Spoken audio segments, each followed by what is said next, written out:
जो भी स्त्रियां आ जा रही हैं उनको बोलो आओ बहन जी, बैठो बहन जी, और भीतर वासना हिलोरे मार रही है लेकिन जबान पर बहन जी बहन जी। फीलिंग आती है हमारे अंदर, सेक्सुअल फीलिंग आती है, अगर उनको बता दिया है कि ये हार्मोनल है। माँ बाप अपनी बच्चियों को लेके जा रहे हैं और कोई साधारण सी मेंस्ट्रुएशन की समस्या है तो डॉक्टर के कान में फुसफुसा रहे हैं। तो सर क्वेश्चन ये है कि भारतीय पुरुष इतने वासनाग्रस्त क्यों हैं? नमस्ते सर। जी बताएं। सर, अभी झारखंड में एक स्पेनिश महिला के साथ 4 लोगों ने गैंगरेप किया और उसके बाद जब ये बात फैली तो हमारे देश की काफ़ी बदनामी हुई। उसके बाद सोशल मीडिया पे तमाम विदेशी महिलाओं ने अपने अनुभव शेयर करना शुरू किए, जहाँ पे उन्होंने भारतीय पुरुषों की तरफ से कुछ इश्यूज सहे हैं। तो सर काफ़ी चीज़ें आई, जैसे कि छूना, बदतमीज़ी करना और घूरने को तो नाम ही इंडियन स्टेयर दे दिया गया है। तो सर क्वेश्चन ये है कि भारतीय पुरुष इतने वासनाग्रस्त क्यों हैं? देखिए, बात सिर्फ वासना की नहीं है। अभी जो झारखंड में एक विदेशी महिला थी, उनके साथ अभद्र व्यवहार हुआ, गैंगरेप हुआ, उसके बाद बहुत सारी विदेशी महिलाओं ने उनके जो भारत में अनुभव रहे हैं उनको लेकर एक के बाद एक वक्तव्य दिए हैं और सब लगभग यही बात कह रही हैं कि जो भारतीय पुरुष है वो बहुत ज़्यादा कामलोलुप है और इंडियन स्टेयर जैसी है, द इंडियन मेल गेज, वैसी तो पूरी दुनिया में नहीं पाई जाती।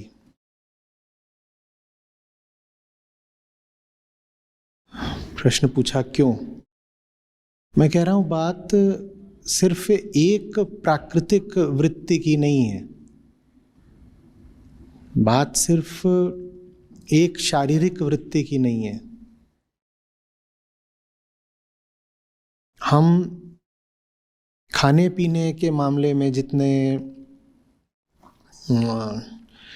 बेहोश रहते हैं उसकी मिसाल दुनिया में मिलनी मुश्किल है। भारत यूं ही दुनिया की डायबिटीज़ कैपिटल और हार्ट अटैक कैपिटल नहीं है, जबकि ऐसा नहीं कि भारत में इतना ज़्यादा पैसा है कि हर आदमी बहुत खा रहा है इसलिए उसका बहुत वज़न बढ़ा हुआ है या इसलिए उसको बहुत कार्डियक ट्रबल्स हैं। आपको लग रहा होगा बात तो हो रही थी रेप की और हाइपर सेक्सुअल होने की, उसमें खाना कहाँ से बीच में आ गया? खाना ऐसे बीच में आ गया कि वो भी एक फिजिकल टेंडेंसी है, वो भी एक फिजिकल टेंडेंसी है। अब चीज़ थोड़ा गहराई पकड़ेगी, ध्यान से समझिएगा। जो कुछ भी शारीरिक है, भौतिक, फिजिकल, हमने उसको समझने पर बहुत कम जोर दिया है। हमने उसको समझने पर बहुत कम जोर दिया है। जो समझने का रास्ता होता है वो कहता है कि दबाओ मत, बिना जाने समझे न तारीफ करो न निंदा करो, देखो और समझो। ये कहलाता है जानने का रास्ता, the path of understanding. Bharat ने जो कुछ भी लौकिक है, मटीरियल है, फिजिकल है, भारत ने उसको समझने को बहुत कम इज्जत दी। हमने बस कुछ बातों को अच्छा और कुछ बातों को बुरा घोषित कर दिया। उदाहरण के लिए सेक्स पर जितनी वर्जनाएं भारत ने लगाई उतनी कम ही जगहों पर लगाई गई हैं, और जगहों में भी लगी हैं, पर भारत अनूठा है। समझने पर जोर नहीं है, दबाने पर जोर है। और जहां तक प्रकृति की बात है, वो चीज ऐसी है कि आप उसको दबा तो सकते हो, खत्म नहीं कर सकते। पिछली शताब्दी में जो मनोविज्ञान की, साइकोएनालिसिस की बहुत बड़ी खोज थी, वो यही थी कि अपनी आंतरिक प्रकृति को जब आप दबाते हो तो वो मर नहीं जाती, वो बस चेतना के तहखाने में चली जाती है और फिर वो आपके सपनों और आपकी बेहोश कृत्यों में प्रकट होती है। जब आप किसी चीज को दबा देते हो ना, दमन शमन कर देते हो, तो दमन शमन करके चीज चली नहीं गई, बस दबी है और वो प्रकट हो जाएगी फिर से। मरी थोड़ी ही है, बस नीचे चली गई और प्रकट हो जाएगी। हमने दबाने पे ज्यादा जोर दे दिया, हमने समझने पर बहुत कम जोर दिया। भारत में पूछो किसी धार्मिक आदमी से, और भारत में लगभग सभी धार्मिक है भाई। विदेशों में तो लोग बोल भी देते हैं कि हम एथीस्ट हैं, एग्नोस्टिक हैं, नास्तिक हैं। भारत में किसी के पास जाओगे, यहां लगभग हर आदमी धार्मिक है। भारत में धर्म का मतलब ही ये हो गया। भारत में धार्मिक आदमी कौन है? जो बस सर झुकाना जानता है किसी बाहरी परम सत्ता के आगे। ये हमने भारत में धर्म की परिभाषा बना दी। भारत में धार्मिक आदमी वो नहीं है जो जानना जानता है, जो जानता है, परखता है या जानने का प्रयास करता है, जिज्ञासा रखता है, उसको हम अधिक से अधिक विद्वान बोल देंगे या स्कॉलर बोल देंगे या जिज्ञासु बोल देंगे। हम उसको धार्मिक नहीं बोलते। अगर कोई आपसे बहुत सवाल करे तो मुश्किल है कि आप कहेंगे कि ये एक धार्मिक आदमी है, जबकि धार्मिकता का पहला लक्षण होता है जिज्ञासा। धार्मिक आदमी जानना चाहेगा। हमने धार्मिकता का मतलब बना दिया ऐसे सर झुका दो। और ये सर झुकाना क्या है कि जानते समझते कुछ नहीं, बस दमन कर दो, झुका दो। तुम ये भी नहीं जानते तुम किसके सामने सर झुका रहे हो, पर तुम सर झुका देते हो, है ना। आम आदमी कहता है साहब मैं भगवान के सामने सर झुकाता हूं। उनसे पूछो कौन, वो कहेगा भगवान। भगवान कौन? कुछ जानते हो? नहीं, नहीं जानता। तो सर किसके सामने झुका रहे हो? नहीं, सर झुकाना जरूरी है। क्यों झुकाना जरूरी है? क्योंकि वो अच्छी बात है, वो नैतिक बात है, वो मोरल बात है। वैसे ही जो कुछ भी हमें मोरल लगता है उसको हम बस झुका देते हैं। सर ऐसे था, सर को ऐसे कर दो। वैसे ही भीतर सेक्सुअलिटी है, उसको भी ऐसे दबा दो। लो भाई सर नीचा रख, सेक्सुअलिटी सर नीचा रख। अब सर नीचा कर दिया तुमने सेक्सुअलिटी का, इससे सेक्सुअलिटी कहीं चली थोड़ी गई। बहुत सीधा साधा सूत्र है। प्रकृति को समझा जा सकता है, दबाया मारा नहीं जा सकता। और जो प्रकृति को दबाने मारने की कोशिश करे वो आदमी धार्मिक नहीं कहलाता, वो शुंभ निशुंभ, चंडमुंड और महिषासुर कहलाता है। पूरी दुर्गा सप्तशती यही बताने के लिए है कि प्रकृति को ही उसमें देवी कहा गया है, कि प्रकृति को हराया नहीं जा सकता। और ये जो आप शारीरिक वासनाएं अनुभव करते हो ये भी प्रकृति ही है। प्रकृति को हराया नहीं जा सकता भाई। हम सोचते हैं कि प्रकृति को जो दबाने निकला है, देखो कितना धार्मिक आदमी है। दुर्गा सप्तशती कहती है धार्मिक आदमी नहीं है, वो कौन है? वो राक्षस है। जो प्रकृति को दबाने निकल पड़े वो राक्षस है। और हमने धर्म का मतलब ही यही समझ लिया कि अपने भीतर जो कुछ है बस उसको दबा दो, उसका दमन कर दो। आप लोग भी बहुत चीजों का दमन करते होंगे। मैं पूछूं कि क्या आप जानते हो कि आप उनका दमन क्यों करते हो? तो आप कहोगे नहीं, हम जानते तो कुछ नहीं है, बस दमन करते हैं। ज्ञान को तो भारत ने धर्म मानना ही बंद कर दिया। भारत ने ज्ञान को, ज्ञान माने जानना समझना, भारत ने ज्ञान को धर्म मानना ही बंद कर दिया। किसी धार्मिक आदमी से सवाल जवाब करो, बुरा मान जाता है।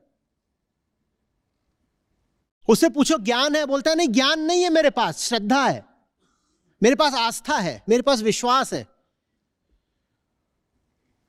ज्ञानी को तो, जो ये श्रद्धालु लोग होते हैं, ज्ञानी को तो ये लगभग नास्तिक मानते हैं।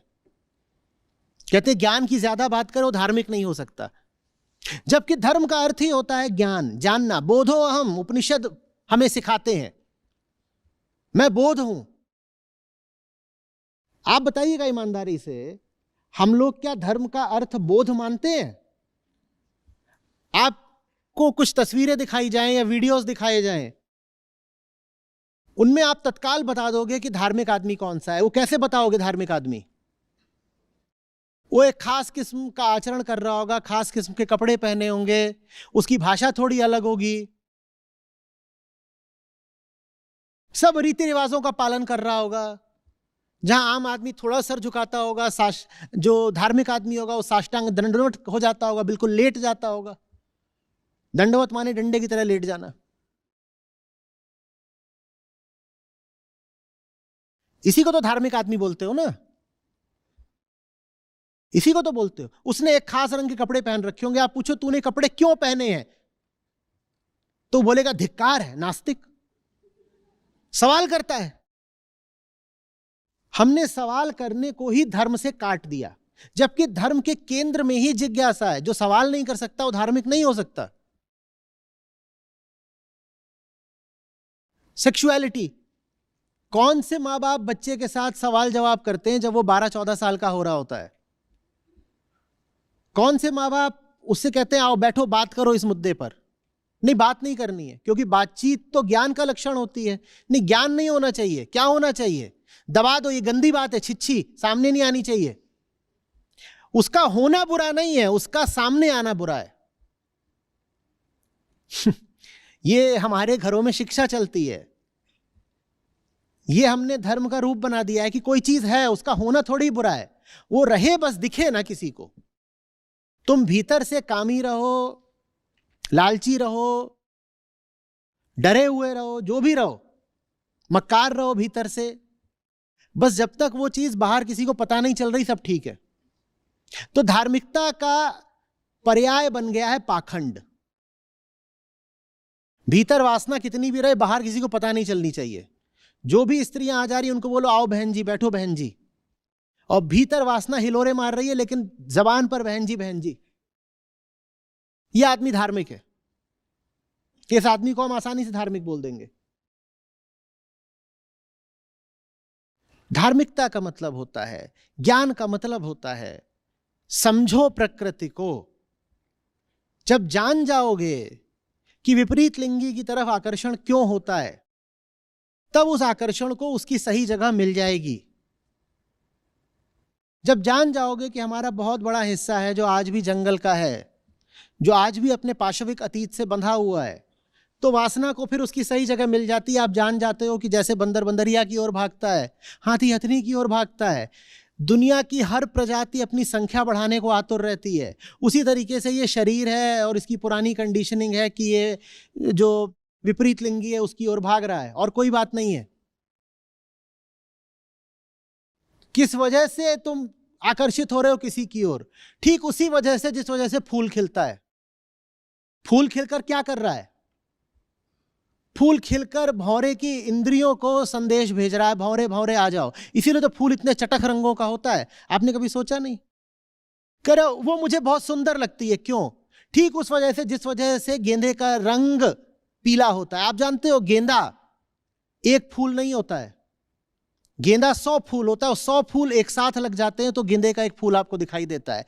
यह प्रकृति की व्यवस्था है। क्योंकि गेंदे का एक फूल माने गेंदे की जो एक पत्ती होती है वो इतना छोटा होगा कि उसमें जो भौरे और बाकी कीड़े हैं वो आकर्षित ही नहीं होंगे।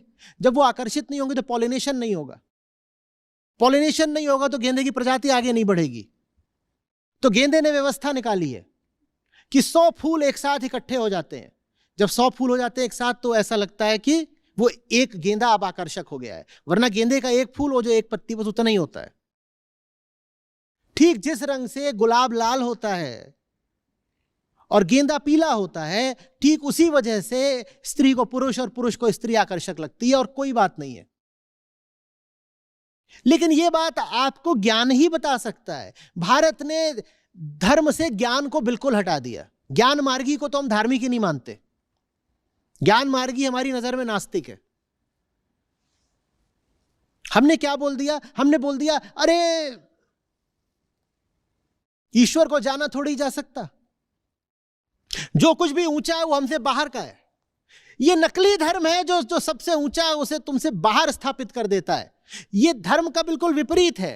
धार्मिकता का मर्म होता है कि जो सबसे ऊंचा है वो यहां है, वो मेरी अपनी अंदरूनी आंतरिक संभावना है उच्चतम।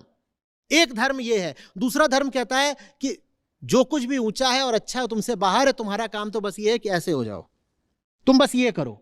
ये धर्म नहीं है, ये झूठ है। ये तो आपके जीवन को नर्क कर देगा। ये तो आपको बस झुकना सिखा रहा है, जानना नहीं। पहली बात तो झुक रहे हो, वो भी किसी ऐसे के सामने झुक रहे हो जिसको तुम जानते ही नहीं हो। फिर आप जमींदारों के आगे झुकते हो, फिर आप व्यर्थ में एक्टर्स के आगे और सेलिब्रिटीज के आगे झुकते हो। आप देख नहीं रहे हो, ये सब नकली धर्म ने सिखाया है आपको। आपने कभी इन बातों में संबंध जोड़ के नहीं देखा होगा कि आम हिंदुस्तानी इतनी आसानी से कहीं भी झुक क्यों जाता है। वो इसलिए झुक जाता है क्योंकि हमने धर्म का मतलब ही झुकना बना दिया। धर्म का अर्थ है जानना, झुकना नहीं। और इसीलिए जो भारतीय मन है उसमें इतनी वासना कूट कूट कर दबी हुई है, क्योंकि हम दबा तो देते हैं, जानते कभी कुछ नहीं। जैसे हम अपने सर को यूं दबा देते हैं ना, जितनी जू हुजूरी और चाटुकारिता, जितनी यसमैनशिप चलती है भारत में, उतनी कहीं देखी है दुनिया में? कोई जरा सा कुछ हो जाए, हे हे हे हे हे हे हे हे हे हे। बड़ी दुकान देखी, उसके आगे झुक जाते हैं।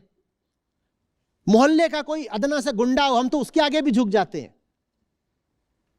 गुंडा है, झुक के चलो। प्रतिकार हमने कहां सीखा है? मुझे प्लासी की लड़ाई याद आती है बार बार। मुट्ठी भर अंग्रेज और नवाब की पूरी फौज, और हार कर आ गए। और आप जितनी बड़ी लड़ाइयां याद करोगे जो भारत ने हारी, उसमें संख्या बल भारत के ही साथ था, पर हमने प्रतिकार तो बिल्कुल हटा दिया। हमने तो यह सीख लिया बस। और ये जो है, ये भारत की बहुत सारी समस्याओं के मूल में है। हां, बिल्कुल नमन भी करना है, समर्पण भी करना है, पर यह तो पता हो कम से कम कि मैं किसको समर्पित कर रहा हूं। उसको नहीं जानता, स्वयं को तो जानूं। सत्य अज्ञेय हो सकता है निसंदेह, पर क्या अहंकार भी अज्ञेय है? आप बोलो, क्या अहंकार भी अज्ञेय है? हां, यह बिल्कुल हो सकता है कि सर मैंने किसके सामने झुकाया ये ना पता चल सकता हो, क्योंकि सत्य अज्ञेय है। पर क्या अपना भी ना पता हो तो यह बात जायज है? किसको दे रहा हूं यह हो सकता है न जाना जा सकता हो, पर क्या दे रहा हूं और कौन दे रहा है, क्या यह भी ना जानूं? बताओ आप। तो स्वयं को जानना ही अध्यात्म है, वही धर्म का मूल है। उसे आत्मज्ञान बोलते हैं। आत्मज्ञान है स्वयं को जानना। स्वयं माने आत्मा नहीं, अहंकार। इतना तो पता हो कि ये जो सर है जो झुका रहा हूं, ये चीज क्या है? मैं जानता तो हूं नहीं। आप किसी को कोई तोहफा दो, आपको खुद ना पता हो तोहफे में क्या है, ये आपने भला काम किया? और कई लोग करते हैं, होली दिवाली उनके पास कोई पैक्ड चीज आ जाती है, वो किसी दूसरे को दे देते हैं।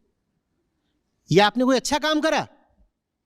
तो वैसे ही आप कह रहे हो कि साहब मैं परमात्मा के सामने सर झुकाता हूं। सर क्या है ये आपको पता ही नहीं, परमात्मा क्या है नहीं पता। मैं मान सकता हूं, अननोएबल है, बिल्कुल मान सकता हूं, पर क्या यह भी अननोएबल है? यह अननोएबल है। यह ज्ञान मार्ग है। इसको जानना ज्ञान मार्ग कहलाता है। सेल्फ नॉलेज, आत्मज्ञान। हम इसको जानते नहीं, हम बस इसको ऐसे दबा देते हैं। और ये माने प्रकृति। ये जो पूरा पिंड है ये प्राकृतिक पिंड है, और ये जो बाहर भी पूरा ब्रह्मांड है ये भी प्राकृतिक ब्रह्मांड है। ना हम पिंड को जानते, ना हम ब्रह्मांड को जानते, और दावा हमारा है कि धार्मिक है। जब कुछ जानते ही नहीं तो धार्मिक कैसे हो गए?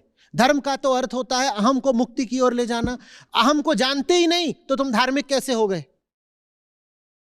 धर्म का अर्थ है अहम को मुक्ति की ओर ले जाना। अहम मरीज है, मुक्ति स्वास्थ्य है। ये कौन सा डॉक्टर है जो मरीज को जानता नहीं है पर इलाज कर देगा? इलाज करने के लिए सबसे पहले क्या करना पड़ेगा? बोलो बोलो बोलो, मुझे ही थोड़े थकना है। सिर्फ मर्ज को जानना होगा, मरीज को जानना होगा। हाँ, जो अगर मरीज ही मर्ज हो तो अहंकार स्वयं अपनी बीमारी है। इलाज करने के लिए मेरे पास हेल्थ की डेफिनेशन होनी चाहिए या डिजीज की? फिर से हमारे डॉक्टर बंधु कहां गए? साहब, आपके पास हेल्थ की डेफिनेशन होती है डिजीज की? हेल्थ की क्या डेफिनेशन है? डिजीज के ही संबंध में है ना। तो आप बोलते हो the absence of disease is called health. Irrespective of disease, can health even be defined? तो किसकी परिभाषा हमें पता हो तो काम चल जाएगा? डिजीज की। तो हम कहते हैं if you are not disease then you are. माने बीमारी की परिभाषा पता हो तो काम चल जाएगा। ये रही बीमारी। स्वास्थ्य की परिभाषा नहीं भी पता तो कोई बात नहीं बाबा, आप काहे को निकल पड़े हो ईश्वर को जानने? कोई जरूरत नहीं है। स्वास्थ्य की परिभाषा नहीं पता है, चलेगा। जानने वालों ने कहा है वो अननोएबल है, अज्ञेय है, नहीं पता चलेगा।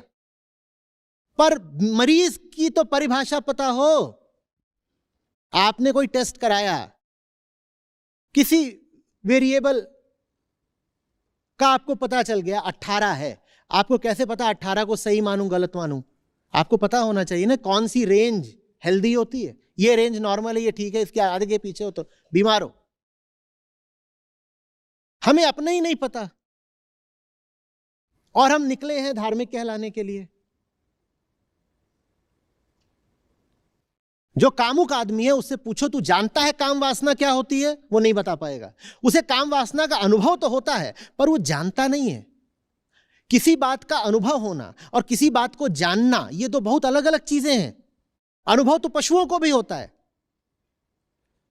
अनुभव तो पशुओं को भी होता है, पर क्या जानते हैं पशु उनके साथ क्या हो रहा है? मैं आपसे फ्रेंच में कुछ बात करूं, ध्वनि आपके कान पे पड़ेगी, अनुभव तो होगा आपको पर आप जान कुछ नहीं पाओगे। समझ में आ रही है बात? आप ये नहीं कहोगे कि साहब मैंने सुना तो मैं जान गया। मैं आपसे फ्रेंच में बात करूं तो सुनोगे तो, पर जानोगे क्या? तो अनुभव और ज्ञान अलग अलग बात होती है। लोग सोचते हैं अनुभव हो रहा है तो जानते भी हैं। आप सेक्सुअलिटी एक्सपीरियंस करते हो, अंडरस्टैंड नहीं करते, क्योंकि हमारा धर्म अंडरस्टैंडिंग की जगह फॉलोइंग बन गया है। हमारा धर्म अंडरस्टैंडिंग की जगह फॉलोइंग बन गया है। और वही जो धर्म है वो कल्चर में आ गया है, वही हमारे दिन प्रतिदिन के जीवन में आ गया है। बस पालन करो, बस पालन करो, बिना समझे बस मानते रहो। सवाल कभी उठाते नहीं, जानने की इच्छा करते नहीं। हर चीज हमारे लिए कोई अच्छी है कोई बुरी है। अच्छी चीज है तो अच्छी है, जानने की जरूरत क्या? और बुरी चीज है तो छिछी है, जानने की जरूरत क्या? बुरी चीज है तो छिछी है ना, जानने की जरूरत क्या? इतनी गंदी चीज पे बात करेंगे क्या? अच्छा, गंदी चीज पे अगर बात नहीं करें तो फिर तो गायनेकोलॉजी हो ही नहीं सकती। काम वासना इतनी गंदी चीज है तो सबसे पहले इन गायनेकोलॉजिस्ट को जेल में डाल दो। इन्होंने तो 5 साल छिछी पढ़ी है बस, और उसके बाद और एमडी वगैरह करेंगे तो और छिछी ही पढ़ते रहे। ये छिछी के अलावा कुछ पढ़ते ही नहीं और दिन भर छिछी ही देखते हैं। ये डालो इनको सबको, अधार्मिक लोग हैं, जेल में डालो। नहीं समझ में आ रही बात? ना अच्छी होता है ना छिछी होता है, जानना होता है। प्रकृति पर तमगे, टैग्स, लेबल्स नहीं लगाए जाते, उसे जाना समझा जाता है। यही धर्म का केंद्र है। भारत धर्म से बहुत दूर आ गया। अंध भक्ति को भारत ने धर्म बना लिया। भक्ति बहुत ऊंची बात है। भक्ति का अर्थ होता है कि अहम को आत्मा से प्रेम हो गया। प्रेम मार्ग होता है भक्ति मार्ग। भक्ति का अर्थ होता है प्रेम। भक्ति का अर्थ सर को अंधा झुकाना नहीं होता। और प्रेम नहीं हो सकता जब तक आप जानते ही नहीं कि आप कौन हो और किससे प्रेम हो रहा है। कैसे कर लोगे प्रेम? एकदम बेहोशी छाई हुई है, अपना कुछ होश ही नहीं। मान लो खूब शराब पी ली है, एकदम बेहोश है, कोई नाम भी पूछ रहा है बता नहीं पा रहे, और तब जाके किसी से बोलो आई लव यू, तो जानते हो आपसे क्या बोलेगा? आई माने कौन? आप बोलोगे मेरा नाम है कौन हूं मैं, अमिताभ बच्चन हूं। वो बोलेगा आई लव यू बोल रहे हो और आई का मतलब ही नहीं जानते, तो तुम्हारे आई लव यू की कोई हैसियत हुई? भक्ति माने क्या? I love you. ठीक है, मुझे ही थकने दो, आपको कुछ नहीं बोलना तो। भूलना नहीं, मेरा बर्थडे है आज, मैं कुछ भी कर सकता हूं।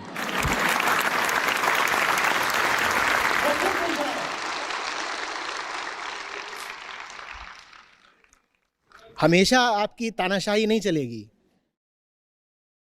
जानकारी की तो बात यह है कि क्लिनिक पर जैसे बच्चे मेरे पास आते हैं, पेरेंट्स आते हैं, तो कई बार छोटे बच्चों को उनको प्यूबर्टी के टाइम पर प्रॉब्लम आती है, मेंस्ट्रुएशन की प्रॉब्लम होती है, कुछ होती है, तो पेरेंट्स बड़े कान में आकर के बोलते हैं। उनको बच्चों को बताते भी नहीं है वो चीज़, खुला डिस्कस भी नहीं करते हैं बच्चों से कि उनको ये बात बता दी जाए कि इसमें क्या हो रहा है। तो जब मेरे से कान में बोलते हैं तो मैं सीधा बच्चों से बात शुरू करता हूँ, तो बहुत ज़्यादा चौंक जाते हैं वो कि एकदम से, उनको कभी किसी को बुरा भी लगता है कि क्या है, लेकिन मैं थोड़ा खुलना चाहता हूँ बच्चों से, और बच्चे बड़े अच्छे से बात भी करते हैं, उसका जवाब भी देते हैं। और इसके बाद एक चीज़ और कि, बल्कि मैंने एक साउथ इंडियन पिक्चर में भी देखी थी कि जो एडोलसेंट में जो एक फीलिंग आती है हमारे अंदर, सेक्सुअल फीलिंग आती है, अगर उनको बता दिया जाए कि ये हार्मोनल है, और ये अध्यात्म में आगे सीखा कि ये पशुता से आता है हमें, और ये बताया कि नॉर्मल है, कि हमें इसके साथ रहना है और इसको अपने ऊपर हावी नहीं होने देना है, तो शायद एक अच्छा तरीका हो बच्चों को उस स्टेज पे बताने का कि इससे कैसे बच कर आया जाए, कि आगे अगर हम इससे बच के रहेंगे तो आगे बहुत कुछ है प्राप्त करने के लिए। बिल्कुल बिल्कुल। और उनको बहुत अच्छे से उदाहरण देके बताया जा सकता है कि देखो,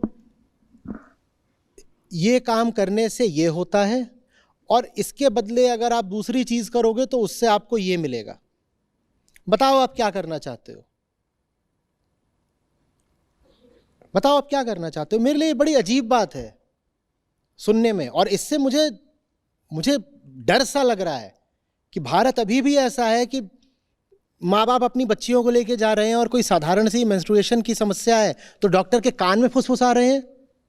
कोई मुझसे बोलता ये मजाक की बात है, फिल्म का कॉमेडी सीन है, मुझे बात ज्यादा सही लगती, पर ये सचमुच हो रहा है। ये कौन से अभिभावक हैं जो डॉक्टर के कान में फुसफुसाते हैं? थप्पड़ मार दें डॉक्टर ऐसे कान में, दूर हट कान से।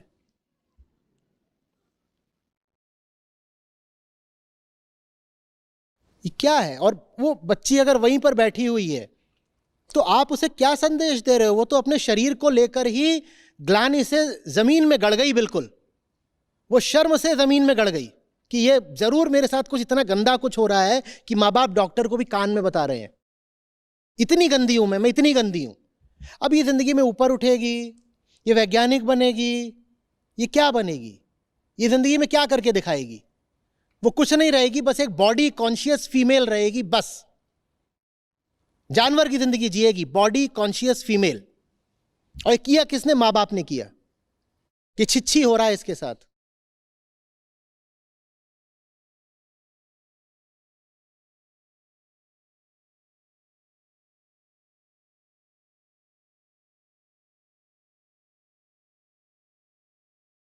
कुछ भी इतना खतरनाक नहीं है कि इसे जाना ना जा सके। क्या आप कृपा करके इसको अच्छे से समझ सकते हैं?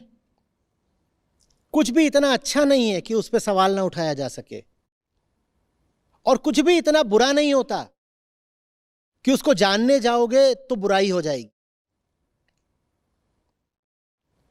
दुनिया उसे चाहे अच्छा बोलती हो चाहे बुरा बोलती हो, आपके लिए बस वो क्या है?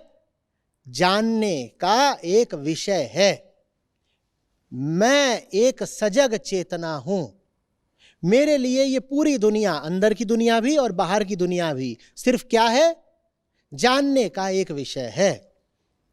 और जब आप ऐसे जीने लगते हो तो उसको फिर शास्त्र कहते हैं, शास्त्रीय भाषा में, कि आप साक्षी हो गए। आप हर चीज को बस जानते हो, किसी भी चीज के प्रति आपकी कोई धारणा नहीं है, किसी भी चीज के प्रति आपकी कोई लिप्सा नहीं है, आपका कोई रिश्ता नहीं है, आपके पास बस जिज्ञासा है। आप प्रकाश हो, आप एक टॉर्च की तरह हो, रोशनी जिस भी चीज पर पड़ती है वो रोशन हो जाती है, जानने लग जाते हो। अंधेरे में थी, आप एक टॉर्च बन जाते हो। मैं जिस भी वस्तु को देखता हूं उसको जानने लग जाता हूं। मैं वो हूं, बोधो हम। समझ में आ रही है बात? ये विषय वासना उर्झ कर जन्म गवाया बार, अब पछतावा क्या करे, निज करनी कर याद रे साधो, निज करनी कर याद। माया छाया एक सी, बिरला जाने कोई, माया छाया एक सी, बिरला जाने कोई। भगता के पीछे लगे, सम्मुख भागे सोए रे साधो, सम्मुख भागे सोए। माया मरी न मन मरा, मर मर गया शरीर, माया मरी न मन मरा, मर मर गया शरीर। आशा तृष्णा ना मरी, कह गए दास कबीर रे साधो, कह गए दास कबीर। मोटी माया सब तजे, जीनी तजी न जाय,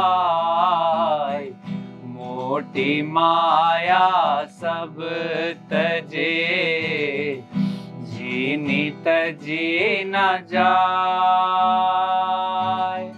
पीर पैगंबर औलिया, जीनी सबको खाए रे साधो, जीनी सबको खाए।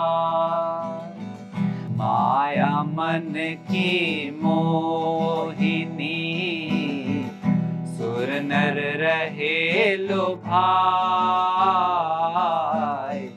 माया मन की मोहिनी, सुर नर रहे लुभाए। इन माया सब खाइया, माया कोई न खाए रे साधो, माया कोई न खाए।